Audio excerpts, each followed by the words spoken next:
پہلے فرمایا کہ دل نرم ہے آپس میں، کافروں پہ سخت ہیں، پھر فرمایا تو ان کو دیکھتا ہے، تو ان کو دیکھے گا رکوع اور سجدے میں گرتے ہوئے، اور وہ اللہ کا فضل چاہتے ہیں، کوئی اور امارت نہیں چاہتے، کوئی سلطنت نہیں چاہتے، کیا چاہتے ہیں؟ یبتغون فضلا من اللہ ورضوانا، وہ اللہ کا فضل اور اللہ کی خوشنودی چاہتے ہیں۔ یہ اللہ گواہی دے رہا ہے، سیماہم فی وجوہہم من اثر السجود، ان کے چہروں میں خاص طور پر ان کے چہروں میں سجدوں کے اثر ہیں، یعنی نور ہے۔ کیا ہے؟ نور ہے۔ آپ دیکھو نا کہ جو سنی ہے، کون؟ نام کا نہیں، حقیقت کا سنی ہو، نماز پڑھنے والا ہو، نماز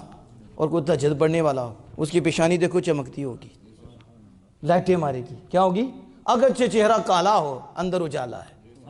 اس کی چمک نظر آتی ہے، اس کی یہ نہیں ہے مطلب اس کا کہ سیما فی وجوہ من اثر السجود کہ ان کے نشان پڑ گئے ماتھے کے اوپر،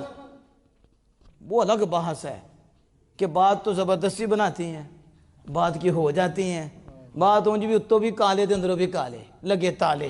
ٹھیک ہے، وہ بھی ہیں، لیکن بعد وہ ہیں کہ جن کی حقیقت میں یہ محراب بنے ہیں، ان پہ اللہ کا کرم ہے، ان پہ اللہ کا، لیکن یہ وہ ہیں کہ اللہ اس کے رسول کی اطاعت کرتے ہیں، رکوع اور سجود